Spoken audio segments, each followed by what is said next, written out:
first of all, please? Yeah, my name's Paul Wenlock, and I'm the manager of the Economic Crime Unit for Leicestershire Police. Brilliant. So first of all, could you just tell me a little bit about this campaign?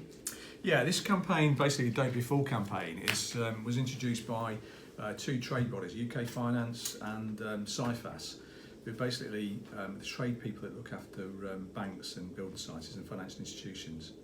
And they've recognised, along with the National Fraud Intelligence Bureau, that young people are being targeted to use their bank accounts to launder money, basically.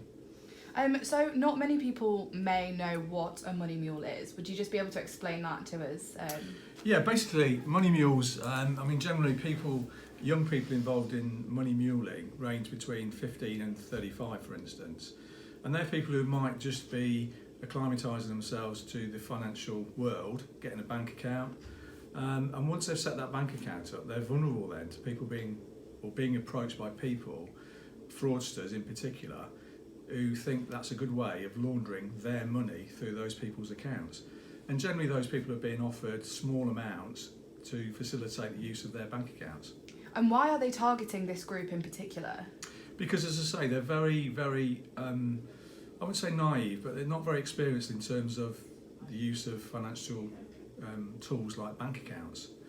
And when they're offered money or other goods in payment to that, they see it as basically an easy win. And as we all know, something that potentially looks too good generally is too good to be true. And what kind of things is this money being used for? It's going to be used for people trafficking. In the main, we find it's probably used for drug trafficking, which obviously is a very serious offence. And sort of how are they targeting these young people?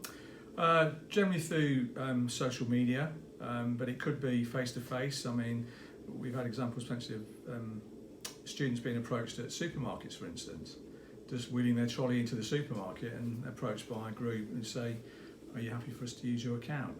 Usually with some sort of cover story, but generally that's the aim. And have you got any sort of examples of this kind of thing? Yeah, I mean we've got a young lady of 17 who basically was offered £2,000 to put into her bank account, and she did this, and she thought it was for legitimate means, and then she was asked, having put that £2,000, to withdraw that money in the form of euros, which she then handed over to the people who asked her to do it in the first place, and that was as a money laundering exercise.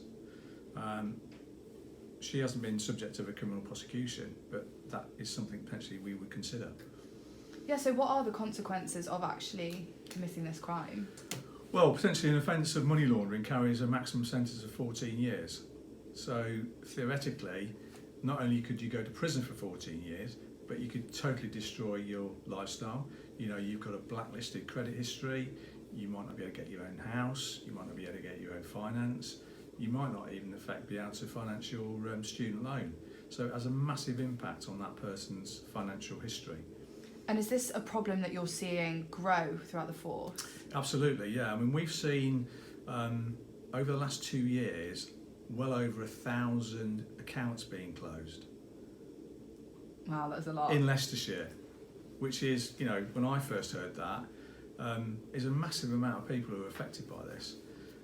Those people won't necessarily be prosecuted because UK Finance and Cifas, who are the trade bodies, get that information from banks, so that might not be referred to the police. But those people who are referred to the police obviously will investigate and will take necessary action against them.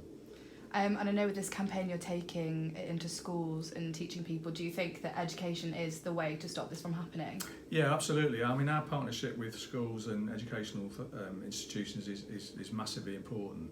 I know Gateway College are doing a big release in terms of this campaign, and they're providing students with guidance and leaflets around what they should and shouldn't do. And it's massively important, as I say, as people get older and they start becoming acclimatised to bank accounts and all sorts of other financial bits that are important to them, then they become aware that there are dangers attached to that, and they need to make sure that they secure their assets, as it were.